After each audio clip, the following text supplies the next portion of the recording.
ዛሬ ምሽት ጨዋታ 1 ሰዓት ከ30 ላይ ቦሩሲያ ዶርትሙንድ ከባየር ሙኒክ የሚያደርጉት ጨዋታ የዋንጫ ተፎካካሪነታቸውን የሚያጠናክር ነው ዛሬ የሚያደርጉት። በተለይ የ26ኛ እና 27ኛ ሳምንት ጨዋታ ሁለቱም አሸንፈው ነው የመጡት። የባየር ሙኒክ ከሜዳው ውጪ አሸንፏል ኢንትራ ፍራንክፈርትን 5-2 አሸንፏል ከሜዳው ውጪ በሜዳው ማለት ነው በአሊያንዝ አሬና። ዩኒየን በርሊን ደግሞ በሜዳው 2-0 አሸንፎ ነው የመጣው። የቦሩሲያ ዶርትሙንድን ስንመለከት ደግሞ በሜዳው ሼልካን 4-0 ሲያሸንፍ ወልፍስበርግን ደግሞ ከሜዳው ውጪ 2-0 አሸንፏል። ዛሬ ከኋላ አልፎንሶ ዴቪስ እንዲሁም ከአርሻቪ ሀኪሚ ጋር ከፊት ደግሞ ሃላንድ ከሌዋንዶቭስኪ ከፍተኛ ፉክክር የሚያሳዩበት ጨዋታ ነው ማለት እንችላለን። ባለፈው የተመልካች ባለበት እጅግ በጣም በተመልካች ታጅበው ጨዋታውን እየሰሙ በአሊያንዝ አሬና ባየር ሙኒክ ቦሩሲያ ዶርትሙንድ 4-0 አሸንፏል። ዛሬ ደግሞ በሲግናል ኢዱና ፓርክ ማን ያሸንፋል? 28ኛ ሳምንት እጅግ በጣም አጓጊ ጨዋታ ነው። እንግዲህ ባየር ሙኒክ 27 ጨዋታ አድርጎ የጎል ክፍያው 52 ነው፣ 61 ነጥብ ይዟል። ያለፉትን ተከታታይ 5 ጨዋታዎች ሁሉ አሸንፏል። ቦሩሲያ ዶርትሙንድ 27 እንዲሁ ተጫውቶ የጎል ክፍያው 41 ነው፣ 57 ነጥብ ይዟል። ያለፉትን ተከታታይ 5 ጨዋታዎች ሁሉ እንዲሁ በተመሳሳይ ከባየር ሙኒክ እኩል አሸንፏል። 7 ጨዋታዎች ብቻ በቀሩት የ2019-20 ቡንደስሊጋ በሁለቱ ክለቦች መካከል ያለው የነጥብ ልዩነት 4 ብቻ ሆኖ ዛሬ ምሽት በ1 ሰዓት ከ30 ይገናኛሉ በሲግናል ኢዱና ፓርክ። የዘንድሮ ባየር ሙኒክ በቡንደስሊጋው በጨዋታው በአማካይ 63.1 በመቶ ኳስ ቁጥጥር ይጫወታል። በዚህም በሊጉ የኳሱ ቁጥጥር ድርሻን በብዙ በመያዝ በአንደኝነት ተቀምጧል። በቦሩሲያ ዶርትሙንድ በኩል ደግሞ በጨዋታ በአማካኝ 58.4 በመቶ የኳስ ቁጥጥር ድርሻን በመያዝ ሁለተኛ ባየር ሊቨርኩሰን ተከትሎ በሶስተኛ ደረጃ ላይ ይገኛል። ባየር ሙኒክ ዘንድሮ በጨዋታ በአማካኝ 18.7 የጎል ሙከራዎችን አስመዝግቧል። በዚህ ረገድ ቦሩሲያ በሊጉ እስከ 5ኛ ደረጃ ላይ እንኳን አላገኘም። የባየር ሙኒክ አጥቂ ሮበርት ሌዋንዶቭስኪ የዘንድሮ ቡንደስሊጋውን ኮከብ ጎል አግቢነቱን በ27 ጎል እየመራ ይገኛል። ባየር ካስቆጠራቸው አጠቃላይ 80 ጎሎች የሌዋንዶቭስኪ የጎል ድርሻ 34 በመቶ ነው ማለት ነው። በጣም አስገራሚ ነው። ስለዚህ ዛሬ ለዋንጫው የቀረበው ማን እንደሆነ ይለያል። በዚህ ጨዋታ ባየር ካሸነፈ ልዩነቱን 7 አድርጎ ወደ ዋንጫው የሚጠጋበትን እድል ያመቻቻል። ዶርትሙንድ ካሸነፈ ግን ልዩነቱ 1 ይሆንና ፉክክሩ የበለጠ እየጣፈጠ ይሄዳል። የዶርትሙንድን በቀዳሚነት ግን የዶርትሙንድ ውጣ ውረዱን እንመልከት እስኪ። ይሄ በጣም አስፈላጊ ይመስለኛል ይሄንን ታሪክ ማየት። ዘላለም ቦሩሲያ ዶርትሙንድና ባየር ሙኒክ በጀርመን የወቅቱ የሀገሪቱ ክላሲኮ እንደማለት ነው። ዴር ክላሲከር የሚሉትም ለዚህ ነው።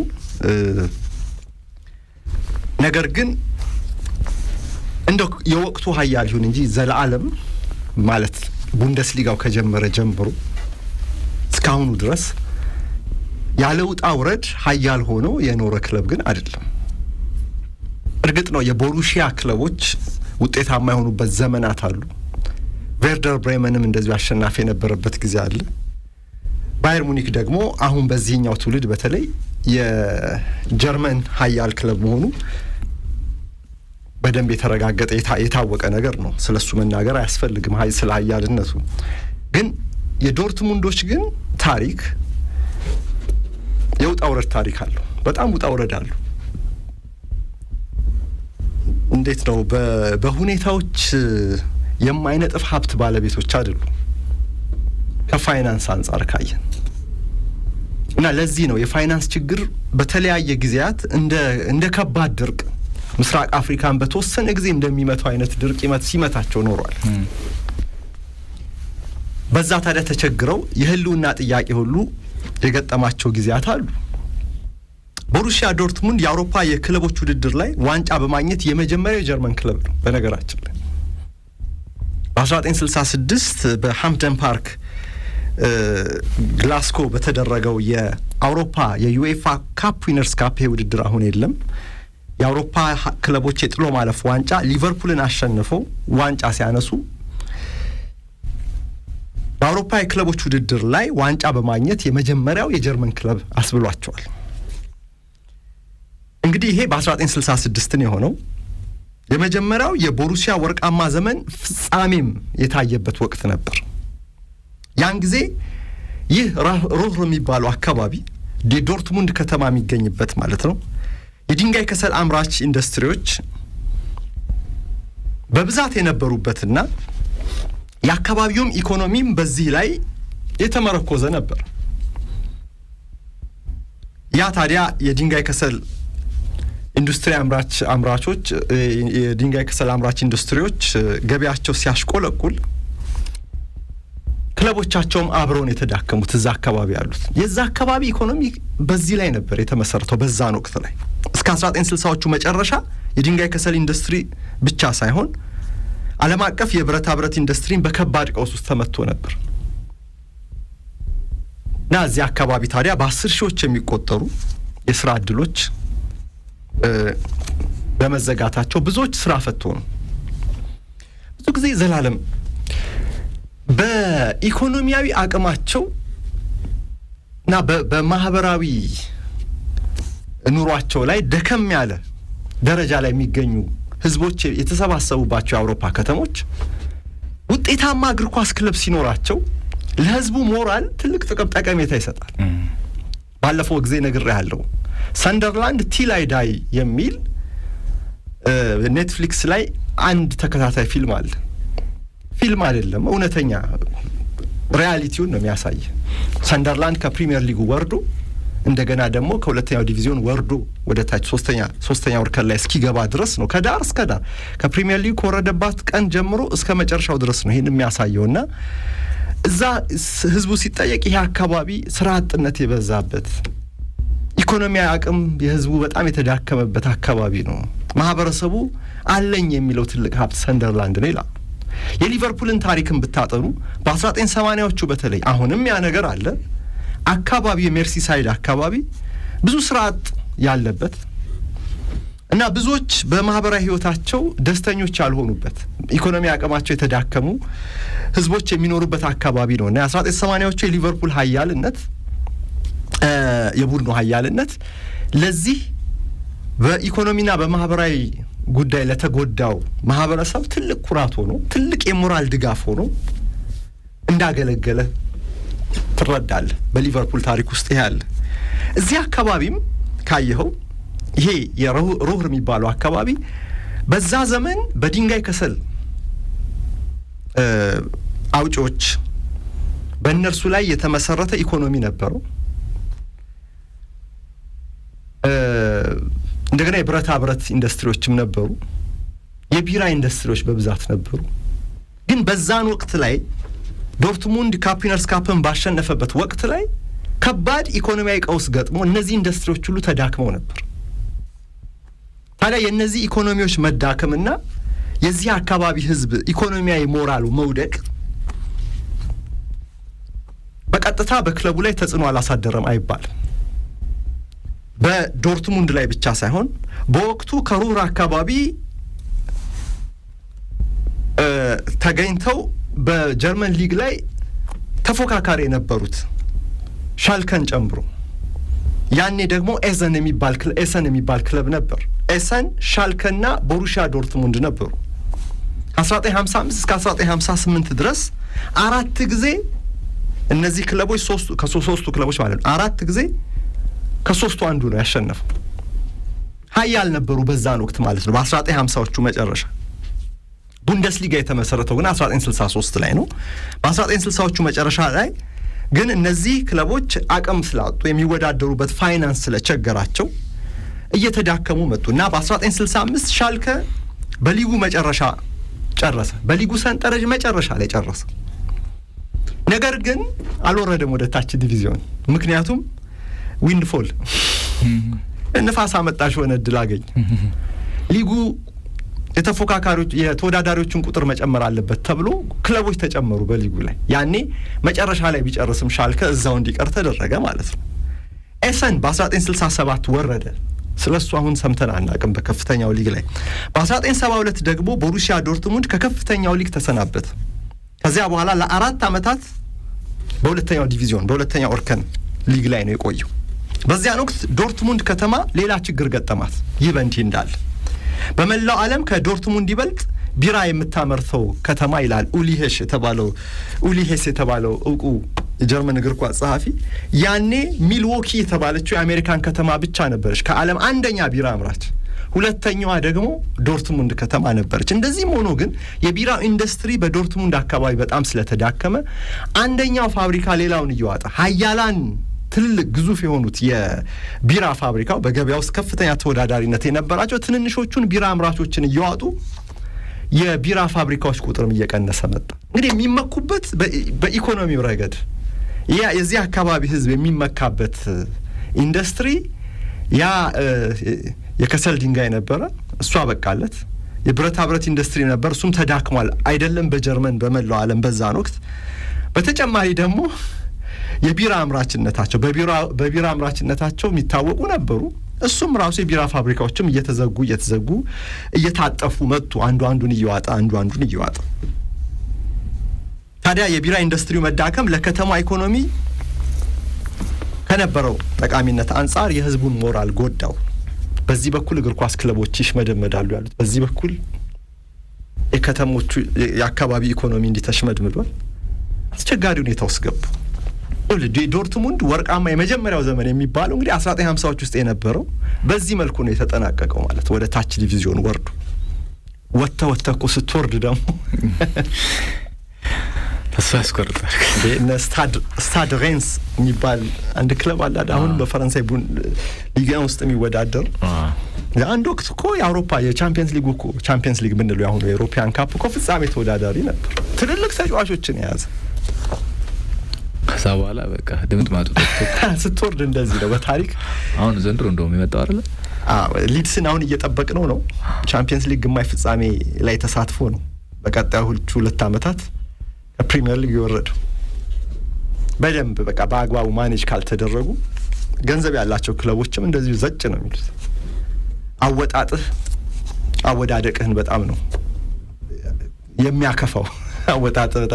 እዛ ማማው ላይ በደንብ መቆየት ካልቻልክ በ1909 18 የካቶሊክ ወጣቶች ድርጅት አባላት የራሳቸውን እግር ኳስ ክለብ እናቋቁም ብለው ተነስተው ነው ዶርትሙንድ የተቋቋመው ዘላለም። እና ስም ማንም በለው ሲሉ የላቲን ቃል ተጠቀሙ። ፕሩሲያ የሚባል ክልልም ነው እዛ አካባቢ ያለው እና ፕሩሲያ የሚል ስም እንጠቀም አሉ። ግን እዛ አካባቢ ከተማ ውስጥ አንድ ጥንታዊ ቢራ አለ። አካባቢው የቢራ ባህል አለ ብያለሁ። ባቫሪያ ውስጥ ማለት ጀርመኖች ይወዳሉ፣ ግን ፋብሪካዎች በብዛት ነበሩ ዶርትሙንድ ውስጥ ብያለሁና ጥንታዊ ቢራ ቦሩሲያ የሚባል ነበር። በዛ ያንን ስም ያዙና ዶርትሙንድ ተወለደ ማለት ነው። ያኔ ነው እንግዲህ 1909 ላይ የተወለደው ያኔ ነው አይደል? 1800 መጨረሻ ላይ 1900ዎች መጀመሪያ አካባቢ ብዙ የአውሮፓ ክለቦች የተፈጠሩት። እነ ስቶክ ሲቲ ቀደም ብለው ተመሰረቱ። ግን በኋላ እነዚህ አሁን የምናውቃቸው ሀያላን ክለቦች በብዛት የተፈለፈሉት ከዛ በኋላ ነው። እና እንግዲህ ቦሩሲያ በዚህ ነው የወጣው። የመጀመሪያውን ወርቃማ ጊዜውንም በዚህ ነው ያሳለው። በ1960ዎቹ መጨረሻ የቦሩሲያ ዶርትሙንድ የፈተና ዓመታት ነበሩ። ከሜዳ ውስጥም ሆነ ከሜዳ ውጪ ተቸገረ። ለ20 ዓመታት ገደማ እንግዲህ ችግሩ ዘለቀበት። በእነዚህ ዓመታት የከሰል ድንጋይ አምራች እና የቢራ ፋብሪካዎች ቀስ በቀስ በመጥፋታቸው ምክንያት ዘላለም ዶርትሙንድ የተባለው ከተማ የቢዝነስ ባህሪውን ቀየረ። እንግዲህ እነዚህ ብሉ ኮላሮች ናቸው አይደለ? እነዚህ ብዙ ወዛደሮች የሚያሳትፉ ስራዎች ናቸው። የብረታ ብረት ፋብሪካዎች፣ የከሰል ድንጋይ፣ የቢራ ፋብሪካዎች እነዛ ቀስ በቀስ ወደ ምንነት ተቀየሩ። ራሳቸውን ሳይሆን የቀየሩት፣ ከተማው ግን ቀስ እያለ ሌላ ኢንቨስትመንት እየሳበ መጣና የፋይናንስ እና የኢንሹራንስ ተቋማት ደግሞ እንደዚሁ ያቆጠቁጡበት ጀመር። የእግር ኳስ ክለቦቹም እንግዲህ በዚህን ወቅት ላይ ነው የራሳቸውን ፋይናንስ እንደገና በአግባቡ መቆጣጠር እየቻሉ ቀስ በቀስ ማንሰራራት የቻሉት። አሁን እንግዲህ ያ ጥንታዊ ታሪክ ነው። በ1986 1980ዎቹ አጋማሽ እንውሰዳችሁና ጌርድ ኔቦም የተባሉ የከተማዋ ነዋሪ የህግ ባለሙያ የቦሩሲያ ፕሬዚደንት ሆነው ተመረጡ። ይህን ቦሩሲያ ዶርትሙንድን እንዲመሩ ማለት ነው። ከ3 አመታት በኋላ ከሹመታቸው 3 አመታት በኋላ የጀርመን ጥሎ ማለፍ ዋንጫን አሸነፉ። ስለዚህ ተስፋ እየተመለሰ መጣ ማለት ነው። ኔቦም ደግሞ ከባየር ሌቨርኩዘን ማይክል ማየር የተባሉ የቢዝነስ ማናጀር አስመጡና በዋና ስራ አስኪያጅነት ቀጠሩ። ይህ ከሆነ ከ2 አመታት በኋላ ደግሞ በ1991 ኔቦምና ማየር ሁለቱ አሁን እንግዲህ ግንባር ፈጠሩና ከስዊዘርላንድ አንድ ጀርመናዊ አሰልጣኝን አምጥተው ቀጠሩ። ኦትማር ሂትዝፊልድ የሚባሉ አሁን እንግዲህ ይኸውልህ የኔቦም የማየርና የሂትዝፊልድ ሶስትዮሽ ጥምረት ቦሩሲያ ዶርትሙንድን በዘመናዊ ታሪኩ ምርጥ ከሚባሉ ጊዜያት መካከል አንዱን እንዲያሳልፍ ረዳው። ሶስቱ ሰዎች ሊቀመንበሩ፣ ስራ አስኪያጁና ዋናው አሰልጣኝ ሂትዝፊልድ ያኔ ነው የመጡት። ከወደ ስዊስ መጡ እንጂ ሰውየው ትውልዳቸው ጀርመን ነው፣ ጀርመናዊ ናቸው።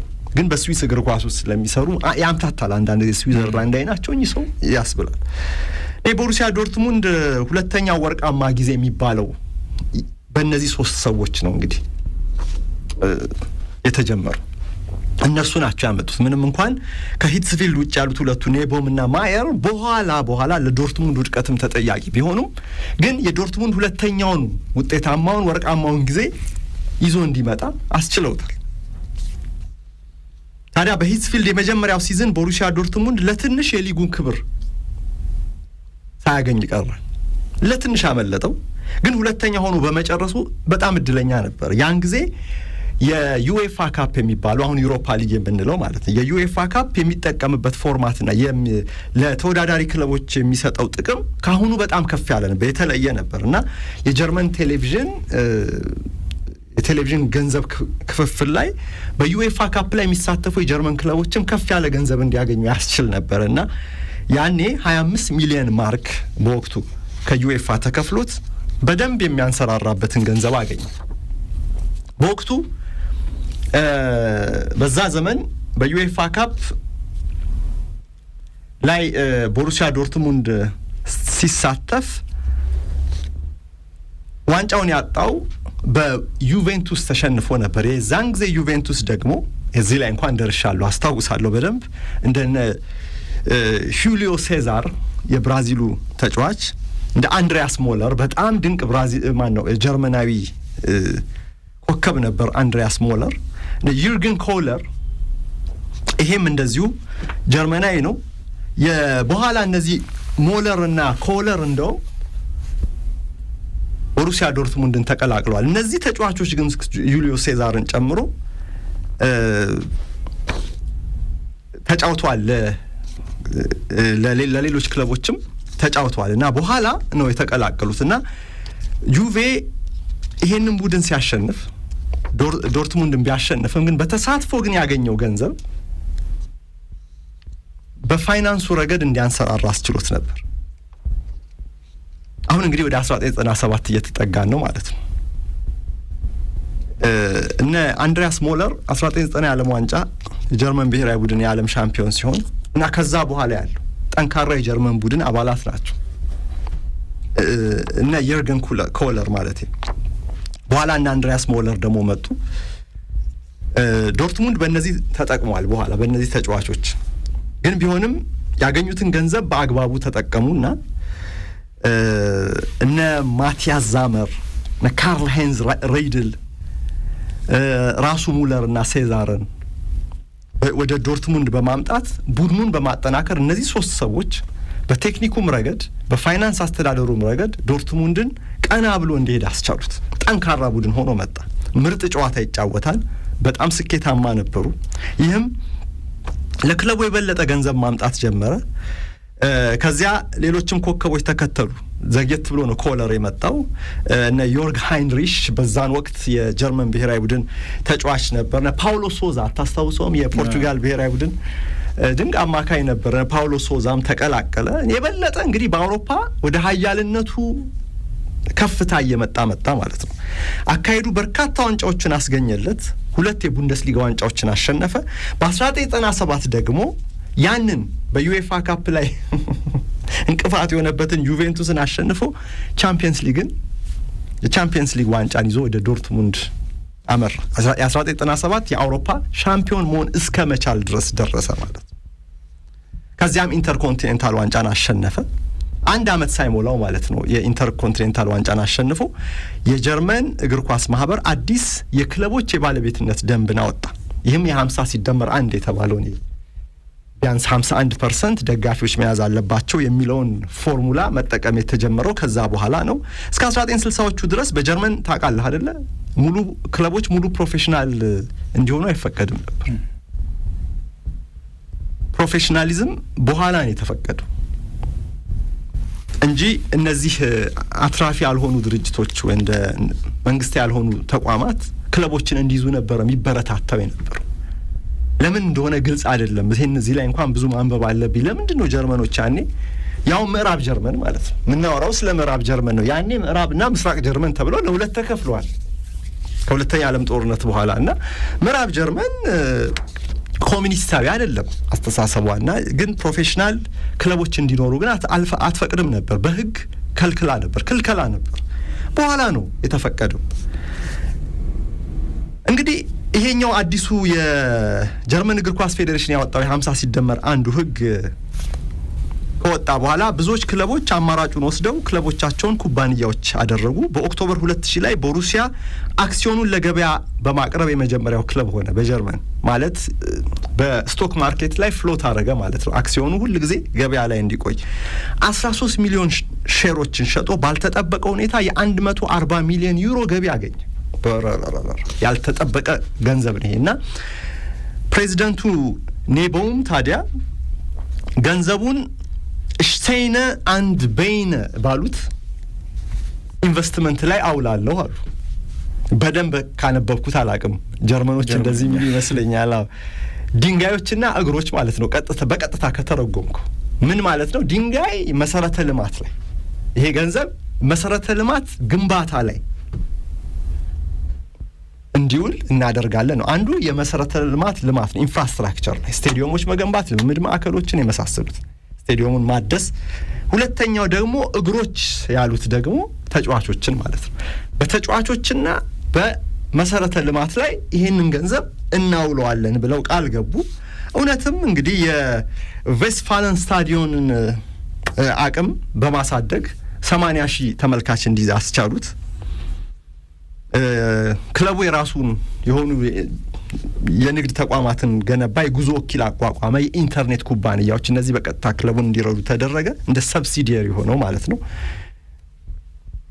ዶርትሙንድ በጣም አደገ፣ እዚህ ጋር የበለጠ አደገ። በመጨረሻም ክለቡ ከናይኪ ኩባንያ ጋር የነበረውን የትጥቅ ማቅረብ ስምምነት በማፍረስ የራሱን የትጥቅ አቅራቢ ኩባንያ ማቋቋም ለመጀመሪያ ጊዜ። ይሄ ከየትኛው ክለብ ሰምተሃል ይሄን ነገር?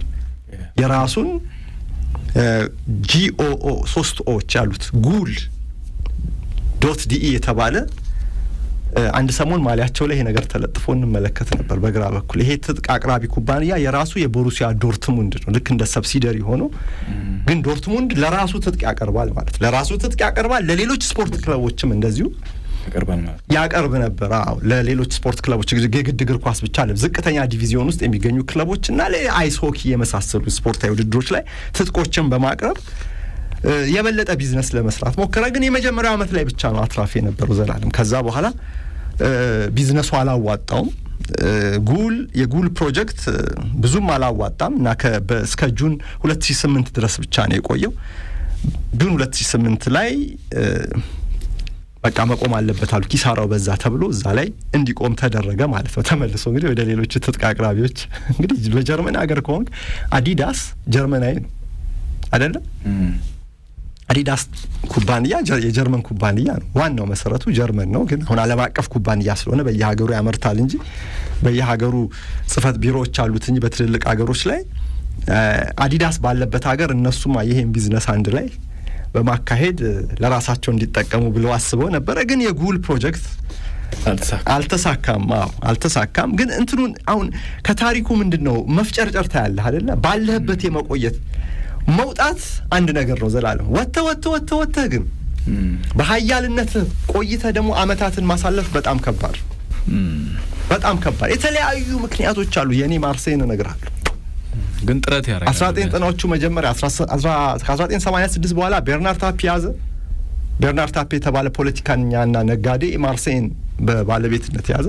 ከዛ በኋላ አሉ የሚባሉ ተጫዋቾችን እያመጣ ክለቡን በዛም በዚህ ማሳደግ ጀመረና የፈረንሳይ ኃያል ክለብ ሆነ። 1990ዎቹ መጀመሪያ ላይም ኦኤም እንደዚሁ ራሱን አሳደገ። ትልልቅ ተጫዋቾችን የሚያስፈርም ክለብ ነበር፣ ከፍተኛ ደሞዝ የሚከፍል እና የአውሮፓ ቻምፒየንስ ሊግ የመጀመሪያ ጊዜ ቻምፒየንስ ሊግ 93 ላይ ቻምፒየንስ ሊግ ሲባል የመጀመሪያውን ዋንጫ ያነሳ ክለብ ሆነ። ከዛ በኋላ ግን እንደዚህ ያሳደገው ሰው መልሶ ነው የጣለው። በጉቦ ቅሌት ምክንያት ተሽቀንጥሮ ነው ሁለተኛ ዲቪዚዮን እንዲወርድ የተደረገው። ከዛ በኋላ ማርሴይ ለማንሰራራት ብዙ ተቸግሯል፣ በጣም ብዙ ለፍቷል። አንድ ጊዜ ፈረንሳይ ሻምፒዮን መሆን ችሏል፣ ግን የቀድሞውን ኃያልነት መልሶ ማግኘት አልቻለም። እና እንዴት ነው መውጣት አንድ ነገር ነው፣ ወጥተህ ግን እዛ ላይ መቆየት ደግሞ በጣም ከባዱ ነገር ነው። ለነ ባየር ሚዩኒክ አይነት ክለቦች፣ ለነ ባርሰሎና፣ ሪያል ማድሪድ በጣም መሰረታቸው ሰፊ ሆነ ያለፈ ተከማቸ ሀብት ያላቸው ተቋማዊ አቅማቸው እጅግ በጣም የላቀ እንደነዚህ ክለቦች ላይ እንኳን በዛ ላይ መቆየት ብዙም አያስቸግርም። ግን እነርሱም ቢሆኑ በደንብ ማኔጅ ካልተደረጉ ምክንያት የለም። በቃ የማይወድቁበት ምክንያት የለም። እና በዚህ ጊዜ እንግዲህ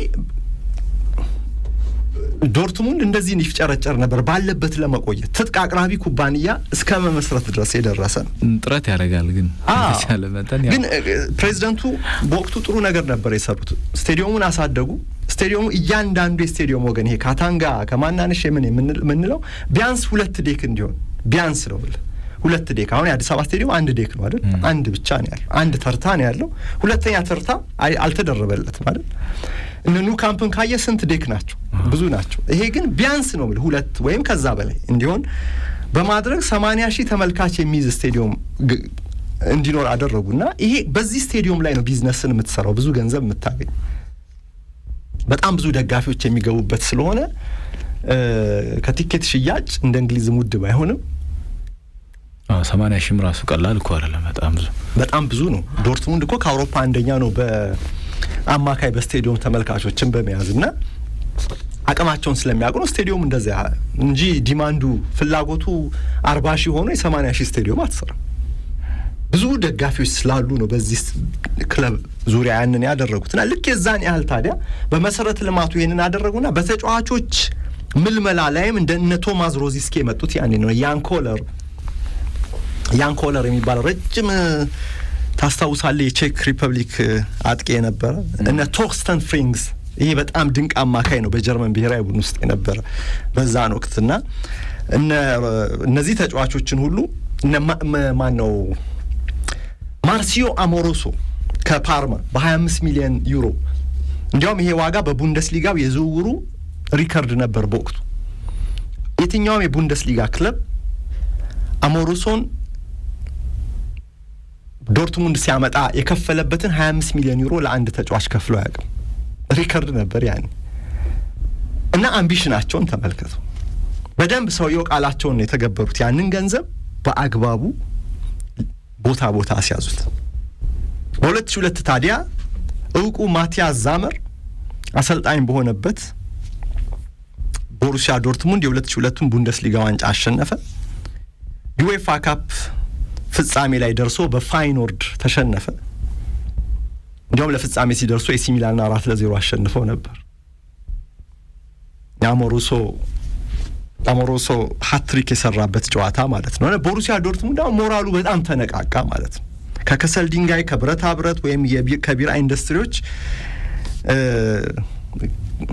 መውደቅ ጋር ተያይዞ የገጠመውን ችግር አሁን ረሳው፣ ታሪክ አደረገው ማለት ነው። ያን ጊዜ ማለትም በዚህ በነ ማቲያስ ዛመር ጊዜ ራሱን የቻለ የተደላደለ ክለብ ሆነ ማለት ነው። በደንብ አሸናፊ ክለብ፣ የአውሮፓ ሻምፒዮን መሆን የቻለ በሂትስፊልድ ስር ከዛም ደግሞ ባሉት ቀጣይ ዓመታትም በጥሩ ማኔጅመንትም ቀጠለ። በ1995 በ1996 እና በ2002 ቡንደስሊጋን ያሸነፈው ይሄ ክለብ በ1997 ቻምፒየንስ ሊግንም አሸንፎ አሁን የዋንጫ ታሪኩን በደንብ አሰፋ ማለት ነው። ተከታታይ ዋንጫዎች የመጡለት እንግዲህ በዚህ በሁለተኛው ወርቃማ ዘመን በምንለው የዶርትሙንድ የስኬት ጊዜ ነው። ታዲያ ፕሬዚደንቱ ኔቦም እና ስራ አስኪያጁ ማይክል ማየር ከሂትስፊልድ ጋር ያደረጉት ጥረት በኋላም ደግሞ ሌሎችም ተተክተው ይሄ ውጤት ከተመዘገበ በኋላ ግን ቦሩሲያ ዶርትሙንድ ባለበት ከፍታ ላይ ግን መቆየት አልቻለም። ሂትስፊልድ ከሄዱ በኋላ የስኬት ዓመታት ቢኖሩም ከዛ የውድቀት ዘመናትም ተከትለዋል፣ የችግር ዘመናትም ተከትለዋል።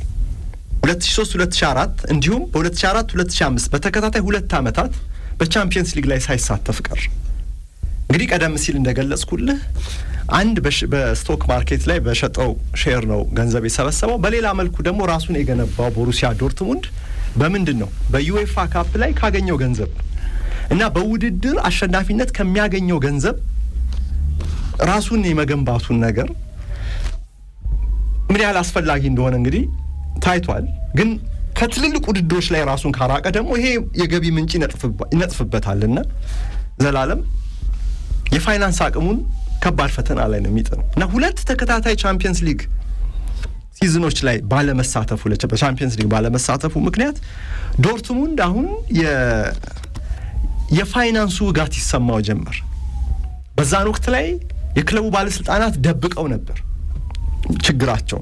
ግን ኪከርና ሱዴቼ ዘይቱንግ የተባሉ 2 ጋዜጦች ባደረጉት የምርመራ በሰሩት የምርመራ ዘገባ ቦሩሲያ ዶርትሙንድ የተደበቀ ከ200 ሚሊዮን ዩሮ የላቀ ዕዳ እንዳለበት ተጋለጠ። ኔቦም እና ማየር በዚህ ሰዓት ታዲያ ክለቡን ይዞ መቀጠል አቃታቸው። ስታዲየሙ ለአንድ ባንክ ተሸጠ። በዚህ ምክንያት ባንኩ ገዛውና ስታዲየሙን መልሶ ለክለቡ አከራየው። አየው ችግሩ። ይሄ ብቻ አይደለም። ክለቡ በአርማው እና በስሙ የሚያመርታቸው ቁሳቁሶችን የመሸጥ መብቱን የመርቸንዳይዝ ራይቱን ማለት ነው ለአንድ ኢንሹራንስ ኩባንያ ሸጠ። ውዝፍ ታክስ ወገቡን አጎበጠው። ቦሩሲያ ዶርትሙንድ ከባድ ችግር ውስጥ ወደቀ። በኋላ አንድ በቤቶች ልማት ላይ የተሰማሩ ባለሀብት አልበርት ሳህል የተባሉ በሚስጥር 15 ሚሊዮን ዩሮ አበድረው ክለቡን ከውድቀት ታደጉት። አልበርት ሳህል የባየር ሙኒክ ደጋፊ ናቸው። የዛሬው ተጋጣሚ ወይም ደግሞ የዚህ ወቅት የዶርትሙንድ ዋናው የሊጉ ባላንጣ ብለው በቦሩሲያ ዶርትሙንድ መረን የለቀቀ የፋይናንስ አስተዳደር በመበሳጨቴ ነው ይሄንን ያደረኩት አሉ። ምክንያቱም ዶርትሙንድ እንደ ሊድስ እየሆነ ነበር፣ ሊያበቃለት ተቃርቦ ነበር።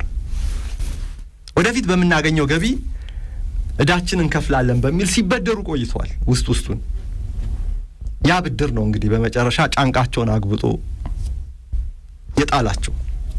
ኔቦም ግራ የገባቸው ሰው ሆኑ። የክለቡ ፕሬዚደንት ለአንድ እዚህ ጋር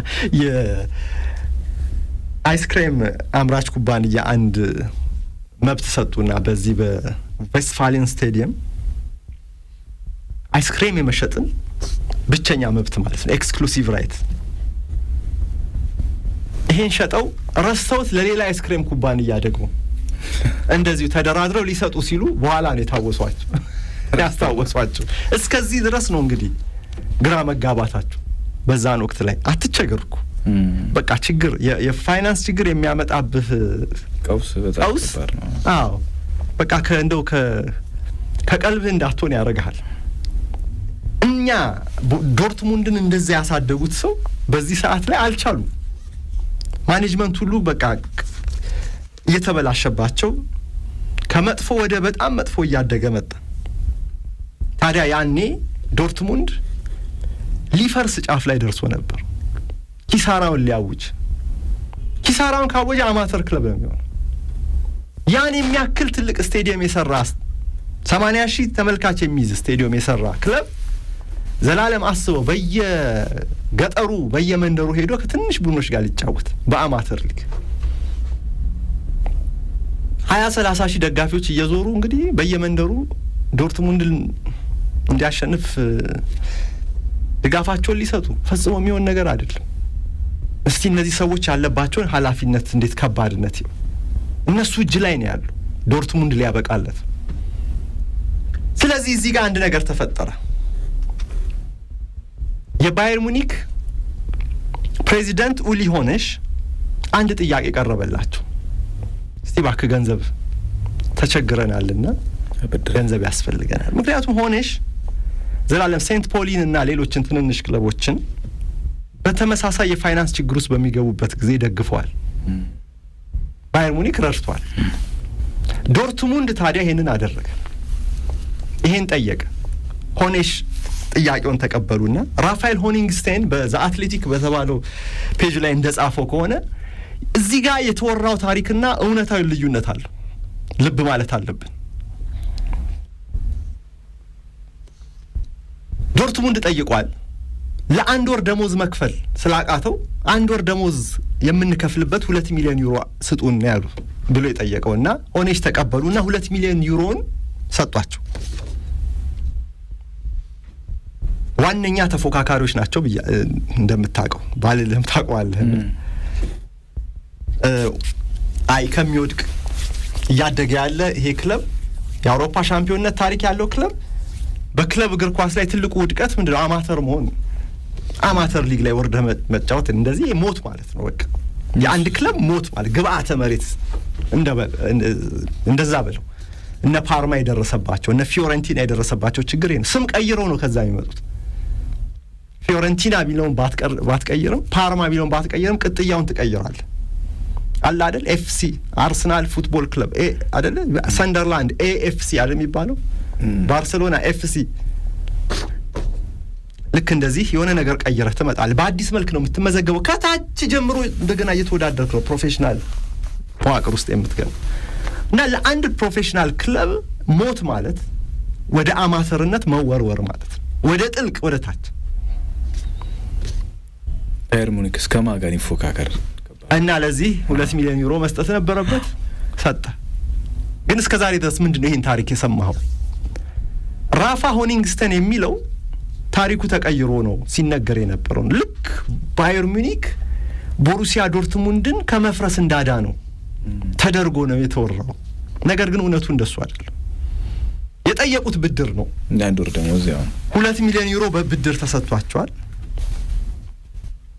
በ6 ሳምንት ውስጥ 3/4ኛውን ዶርትሙንድ ያለ ወለድ ከፈለ። ከ2 ሚሊዮን ዩሮ 3/4ኛውን የተቀረውን በ5% ወለድ ከዛ በኋላ ነው የከፈለው። እና ባየር ሙኒክ በ2 ሚሊዮን ዩሮ ለአንድ ወር ውለታ ሰርቶለት ይሆናል አበድሮት ለቦሩሲያ ዶርትሙንድ።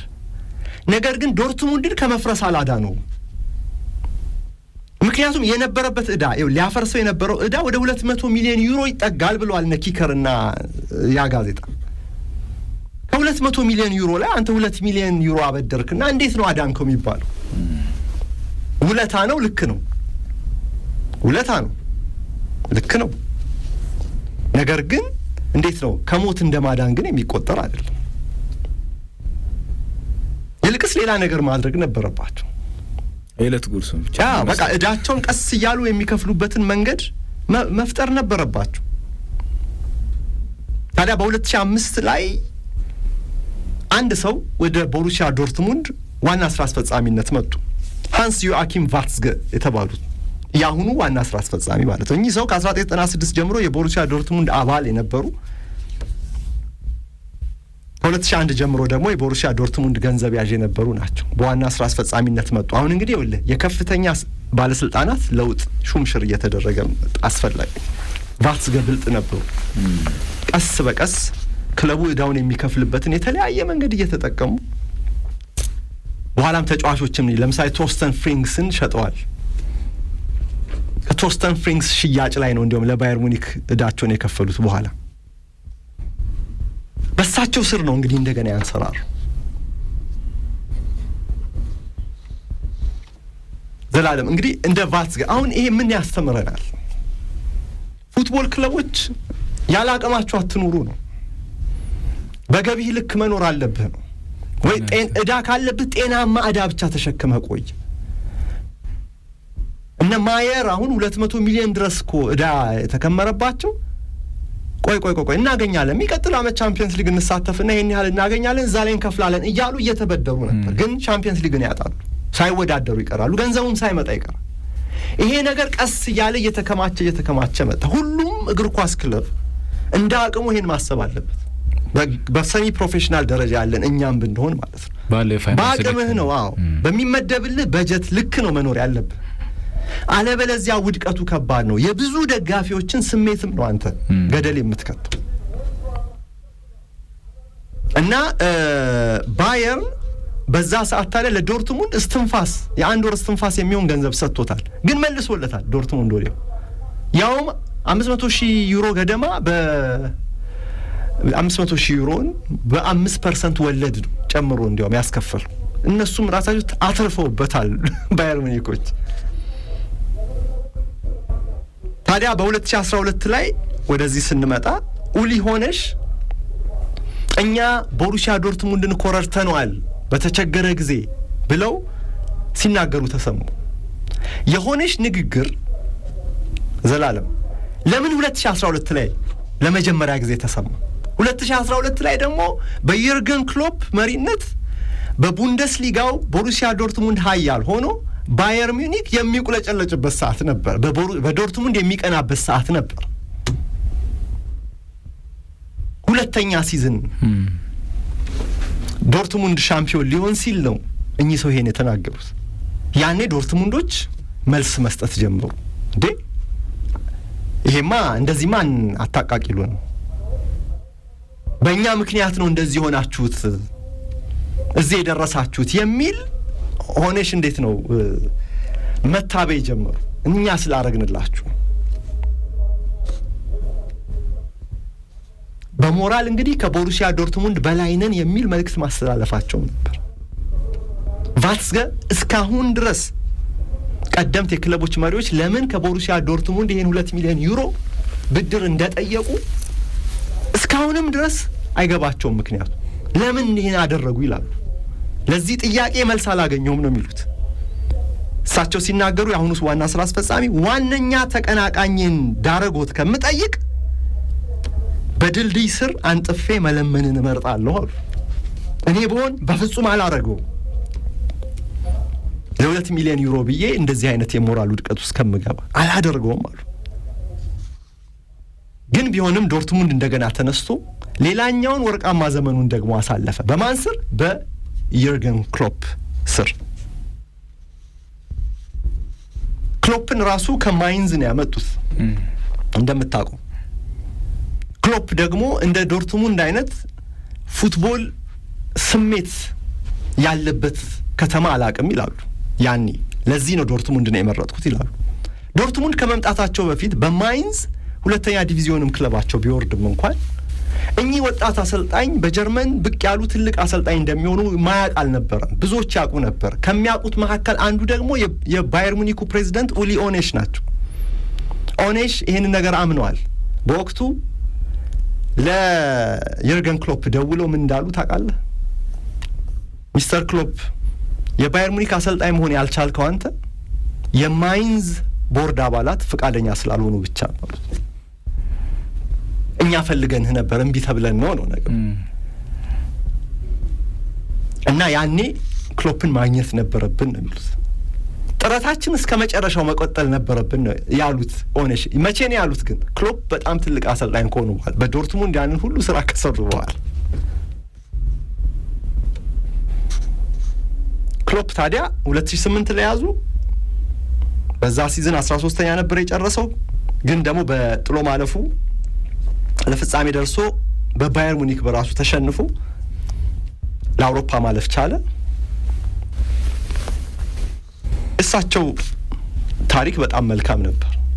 ግን ባየር ሙኒክ ስር እየሄደ ይውል በመጀመሪያ ኦትማር ሂትስቪልድን ቀጥሯል። የዶርትሙንድን ሁለተኛውን ወርቃማ ዘመን ያመጡትን አሰልጣኝ ወደ ባየር ሙኒክ አምጥቷል። በኋላ ደግሞ የተለያዩ ተጫዋቾች የተለያዩ ተጫዋቾችን አምጥቷል። ማት ሁመልስ ምንም እንኳን የባየር ሙኒክ ወጣት ቡድን ልጅ ቢሆንም ሮበርት ሌቫንዶቭስኪ እና ማሪዮ ጎትዘ ይሄ ግን በዶርትሙንድ ላይ ብቻ ነው ወይ ባየር ሙኒክ ኃያልነቱ ሌሎች የሚያወጧቸውን ወጣት ተጫዋቾች ሁሉ የመሰብሰብ አቅም ሰጥቶታል።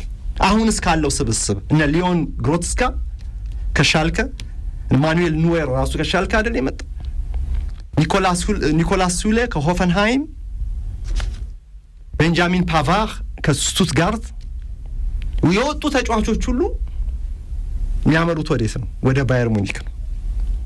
ልክ እንደዚሁ ታዲያ ቦሩሲያ ዶርትሙንድ በተለያየ ጊዜ እነዚህ ተጫዋቾች ሄደውበታል። አንዳንዶቹ ተመልሰው መጥተዋል። ምንም እንኳን ማሪዮ ጎትዘ ራሱ ባቫሪያን ቢሆንም በቤተሰብ በኋላ የቦሩሲያ ዶርትሙንድ አሁን ያለው አመራር ግን ከዚህ በኋላ እኛ የባየር ሙኒክ ገባር አንሆንም የሚል አቋም እንደያዘ ቢልድ የተባለው ጋዜጣ 2019 ላይ ዘግቦ ነበር። ከዛ በኋላ እውነትም ጠንከር ያሉ አቋሞች በመያዝ ሚዩኒኮች የሚፈልጓቸውን ተጫዋቾች ላለመስጠት ዶርትሙንዶች ጥረት ሲያደርጉ ተመልክተናል። ለምሳሌ ክሪስቲያን ፑሊሲክ በባየር ሙኒክ ተፈልጎ ነበር በወቅቱ። ዶርትሙንዶች ግን ሊሸጡ አልፈለጉ። በኋላ ወዴት አመራ? ወደ ቼልሲ አመራ። እንዲህ እያለ እንግዲህ የዶርትሙንድና የባየር ሙኒክ ይኸውልህ የፉክክር ነገር በዘመን አሁን ባየር ሙኒክ ብዙ ጊዜ የቅርብ ጊዜ ዘመናዊ የውድቀት ታሪክ የለውም። የውድቀት ታሪክ ብትለው ሌሎች ክለቦች ድንገት ራይዝ ያደረጉና እንደ ዶርትሙንድ ያሉ ቡንደስሊጋውን ይቆጣጠራሉ። ከዛ በኋላ እንደ ሚዩኒክ ምን ነካው ነው የሚዩኒክ ታሪክ። አሁን ባየር ሙኒክ ሲባል አንተ ትልቅነቱ እኔና አንተ ትልቅ ነው የምንለው ባየር ሙኒክ የቡንደስሊጋው አሸናፊ ካልሆነ ነው ትልቅ ርዕስ የሚፈጥረው። ሻምፒዮን ሆነ የሚለው ትልቅ ርዕስ ይፈጥራል አይፈጥርም? ሌሎች ሻምፒዮን ቢሆኑ ነው እንዲያውም አዎ እነ ወልፍስበርግ ሻምፒዮን ሆነዋል። አንዳንዴ ድንቅፍ ይላል፣ ግን ሚዩኒክ ተመልሶ ይመጣል። የሚዩኒክ ሰዎች ደግሞ በጣም ድንቆች ናቸው። የእውነት ክለባቸውን የሚያስተዳድሩበት መንገድ በጣም አስደናቂ ነው። የሚዩኒክ ኃያልነቱን ይዞ ቀጠለ። ቦሩሲያ ዶርትሙንድ በተለያየ ጊዜ እንደዚህ ይወለ ከፍ ዝቅ እያለ አሁን እዚህ ደርሷል። ዛሬ ምሽት ታዲያ በሚደረገው በዚህ ጨዋታ 1 ሰዓት ተኩል ላይ ይህ የትልቅነት ስሜት በባየር ሙኒክ ዘንድ እንደሚኖር ምንም አትጠራጠር። ዶርትሙንድ አሁንም አንድ ሀቅ የሆነ ታሪክ ቢኖር በባየር ሙኒክ ጥላ ስር ነው ያለው። አራዎቻችን እንመለሳለን። ቀደም ሲል የቦሩሲያ ዶርትሙንድን ውጣ ውረድ ተመለከትን። ዛሬ ደግሞ የሚደረገውን ምሽት 1 ሰዓት ላይ በሲግናል ኢዱና ፓርክ 1 ሰዓት ከ30 28ኛው ሳምንት ቦሩሲያ ዶርትሙንድ ከባየር ሚዩኒክ የሚያደርጉትን ጨዋታ እንመለከታለን። ቀደም ሲል የባየር ሚዩኒክ ሮበርት ሌዋንዶቭስኪ በ27 ጎል አንደኝነትን እየመራ ነው። የኮከብ ጎል አግቢነቱን በቦሩሲያ ዶርትሙንድ በኩል፣ ሁለተኛው ደግሞ የቲሞ ቨርነር ነው 24 ጎል ሁለተኛ። ቦሩሲያ ዶርትሙንድ በኩል ደግሞ ከፍተኛ ጎል አስቆጣሪው ጄደን ሳንቾ ነው፣ በ4 ጎሎች አሲስትም አድርጓል። ነገር ግን ቡድኑ ካስቆጠራቸው ድምር 74 የሊግ ጎሎቹ ድርሻው ለ8 በመቶ ብቻ ነው። ሌዋንዶቭስኪ በጨዋታ በአማካይ 4.6 የጎል ሙከራዎችን አድርጓል። ለጎል አቀበሉ በሚለው ደግሞ አሲስት በሊጉ ፉክክር እስከ 5ኛ ደረጃ ከተቀመጡት ተጫዋቾች መካከል 3ቱ የቦሩሲያ ዶርትሙንድ ተጫዋቾች ናቸው። የባየር ሚዩኒኩ ቶማስ ሙለር ለ7 ጎል የሆኑ ኳሶችን በማቀበል ወይ አሲስት በማድረግ በሊጉ እየመራ ይገኛል። ሙለርን ተከትለው ከተቀመጡት ተጫዋቾች ውስጥ 3ቱ ጄደን ሳንቾ፣ ቶርጋን ሃዛርድ እና አሽራፍ ሀኪሚ ናቸው። ዛሬ እስቲ የክንፍ ጨዋታውን ፉክክር እንመልከት። እስቲ አልፎንሶ ዴቪስ ከአሽራፍ ሀኪሚ ብቻ ዋጭሩ ነው። ቤንያሚን ፓቫር ከራፋኤል ጎሬሮ። አሁን እንግዲህ እንደ ሰሞኑ አሰላለፍ ከሆነ ቦሩሲያ ዶርትሙንድ 2 ዊንግ ባኮችን ይዞ ነው የሚገባው። በግራ በኩል ጎሬሮ፣ በቀኝ በኩል አሽራፍ ሀኪሚን ያሰልፋል። እንዲሁም ደግሞ በባክፎር የሚጫወተው በ4-2-3-1 የሚመስል ፎርሜሽን የሚጫወተው ባየር ሚዩኒክ ደግሞ ቤንያሚን ፓቫር በቀኝ በኩል እና አልፎንሶ ዴቪስን በግራ በኩል ያሰልፋል። ይሄ ማለት እንግዲህ በዚሁ አሰላለፍ ከተገባ እነዚህ 4 ተጫዋቾች በጣም ድንቅ ናቸው። ጎል ዕድል ይፈጥራሉ፣ በጣም ኦቨርላፕ ያደርጋሉ፣ ተጋጣሚን ሲደበድቡ ነው የሚሉት፣ ኮሪደሩን ሲያካልሉ ነው የሚሉት። አሁን ፊት ለፊት ነው የሚገናኙት ማለት ነው። አልፎንሶ ዴቪስ ከሀኪሚ፣ ፓቫር ከጌሬሮ ጋር እስቲ ልብ ብለሃል ራፋኤል ጉሬሮ 26 ዓመቱ ነው የተወለደው በፈረንሳይ ነው በፓሪስ ወጣ ብሎ የሚገኘው አካባቢ ነው የተወለደው ግን ለፖርቱጋል ብሔራዊ ቡድን ነው የሚጫወተው አይደንቲቲ አሽራፍ ሀኪሚ ዝርያው ሞሮኮ ትላንት እንዳልነው የተወለደው ስፔን ነው የሚጫወተው ለሞሮኮ ብሔራዊ ቡድን አልፎንሶ ዴቪስ እንደምታውቀው ብዙ ታሪክ አለው በአንድ ፕሮግራም ላይ እንደሰራ ነው ካናዳ ነው እሱ ደግሞ ጥቁር ካናዳዊ ነው ቤንጃሚን ፓቫር ፈረንሳይ ነው እሱ እንኳን የተለየ እንደዚህ አይነት ታሪክ የለውም ግን እነ መሐሙድ ዳውድ የቦሩሲያ ዶርትሙንድ አማካኝ ካየው ትውልዱ ሶሪያ ነው እዚህ ቱርክ ድንበር አጠገብ ነው የተወለደው በልጅነቱ ነው ወደ ጀርመን መጥቶ እንደዚህ ነገር ነው አብዛኛዎቹ ብዙ ተጫዋቾች አሉ እዚህ ውስጥ እዚህ ስብስብ ውስጥ ከተለያዩ ሀገራት የተሰባሰቡ ናቸው ግን ዋናው ነገር እነዚህ ይሄ ሁለቱ ዊንግ ባክ ከፉል ባክ በለው ብቻ ክንፍ ላይ የሚደረገው ፉክክር ዛሬ መታየት ያለበት ጉዳይ ነው እንግዲህ ጉሬሮ በቀኝ በኩል የማጥቃቱን ጨዋታ በሚጫወትበት ጊዜ ወደፊት ገፍቶ በሚሄድበት ጊዜ ዶርትሙንድ በባክ 3 ወይም በኋላ 3 ተከላካዮች ስለሚጫወት ጀርባውን ማሰብ አለብን ከጉሬሮ በስተጀርባ ያለው ቦታ በጣም ይከፈታል እነ ፓቫር ደግሞ ከበስተጀርባ ለመግባት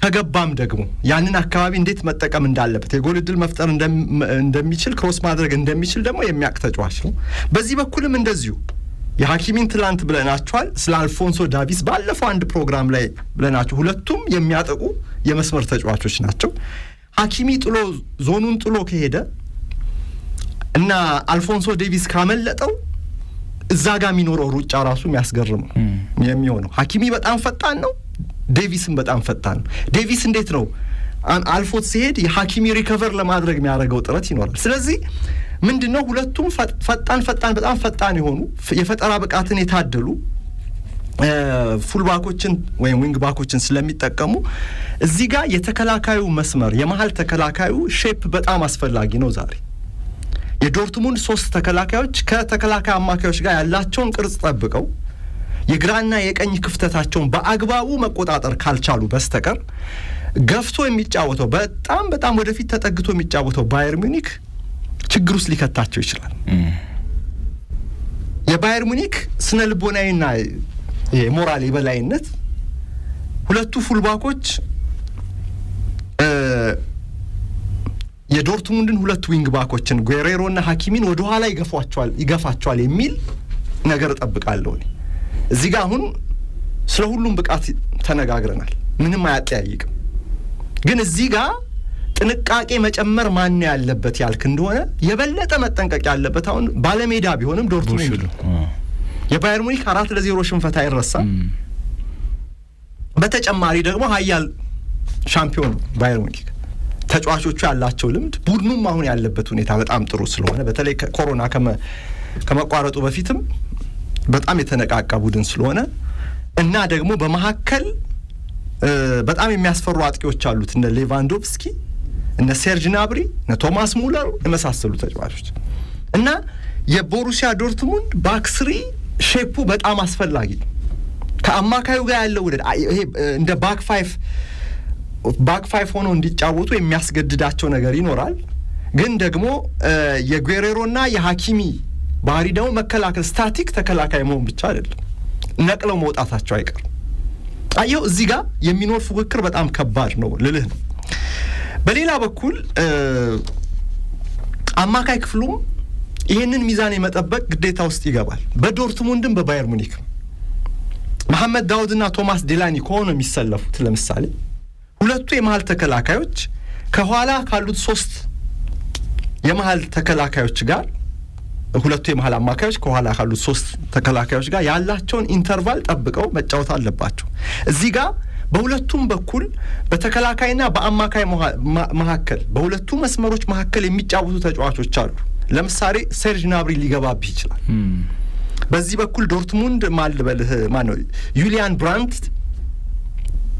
እሱም እንደዚሁ በባየር ሙኒክ ተከላካዮችና አማካዮች መሐከል ገብቶ ይጫወታል። እንደውም ወደ 10 ቁጥር ቦታ ገብቶ ተጠግቶ በሚጫወትበት ጊዜ ለራፋኤል ጎሬሮ ቦታውን መተው አለበት እንዲያጠቃ በግራ በኩል ኮሪደሩን መተው አለበት። የግድ እየገባ ይጫወታልና እዚህ ጋር ጄደን ሳንቾ የሚጫወት ወይም ቶርገን ሃዛርድ ብቻ አብሮት ይጣመር ከኤልፍ ሃላንድ በስተጀርባ እነዚህ ሁለት ተጫዋቾች ቢትዊን ዘ ላይንስ በባየር ሙኒክ ተከላካይና አማካይ መካከል ያለውን ቦታ በመጠቀሙ ረገድ ብልጥ ከሆኑ ይሆናሉን ብዬ አስባለሁ፣ ይሞክሩታል ብዬ አስባለሁ። ለሚዩኒክ ተከላካዮች የሚፈጥሩት ፈተና ቀላል አይሆንም። የሚዩኒክ አማካዮችም ወደ ኋላ ሊጎተቱባቸው ይችላል። ወደ ኋላ ከተጎተቱ ደግሞ የሚዩኒክ አማካዮች ወደ ኋላ የሚሳቡና ለተከላካዩ ድጋፍ መስጠቱ ላይ ብዙ ካተኮሩ ደግሞ ግራና ቀኝ ያሉ ፉልባኮች እንዲያጠቁ የበለጠ እድል ሊሰጣቸው ይችላል። ግን ዶርትሙንዶች በጣም ተጭነው ከተጫወቱ ዘላለም ሚዩኒክ በባክ ፎር ቅርጽ ነው የሚቆየው። ሁለቱም ፉልባኮች አልፎ አልፎ ነው የሚሰዳቸው። በዶርትሙንድ በኩል ግን የሚለየው እንደ ሰሞኑ አሰላለፍ ከሆነ እነዚህ ዊንግ ባኮች ተመልሰው ወደ ኋላ ሲጫወቱ 5 ተከላካይ ነው የሚሆኑት። ስለዚህ ዶርትሙንድ ሲከላከል በ5 የኋላ ተከላካይና በ2 የተከላካይ አማካይ ነው። ክንፉንም መዝጋት ያስችሏል፣ መሃኑንም መጠቅጠቅ ያስችሏል ማለት ነው። በዚህ በኩል ጥንቃቄውን እንዲጨምር የሚያስገድደው የባየር ሙኒክ ተጫዋቾችና የጨዋታ ስልት አለ። ግን በዚሁ መዝለቅ 90 ደቂቃውን መጨረስ ይችላል ወይ ብትለኝ ግን አይመስለኝም። ምክንያቱም ይሄ ጨዋታ ቅድም እንዳልከው ለዶርትሙንድ 3 ነጥብ ማግኘት የዋንጫ ፉክክሩን አንድ ትልቅ እርምጃ የሚራመድበት ጨዋታ ነው። ጨዋታው ደግሞ የት ነው? ሲግናል ኢዱና ፓርክ ነው። በሜዳው ነው። በራሱ ጓሮ ሙሉ ለሙሉ አፈግፍጎ መጫወት አይችልም። የግድ ማጥቃት አለበት። በማጥቃት ሙከራ ጊዜ ደግሞ የነዚህ የፓቫርድና የዳቪስን አደጋም አብሮ እያሰበ ነው መጫወት ያለበት። ይሄን ፉክክር ነው ዛሬ መመልከት ያለብን። አድማጮቻችን አብራችሁን ስለነበራችሁ እናመሰግናለን።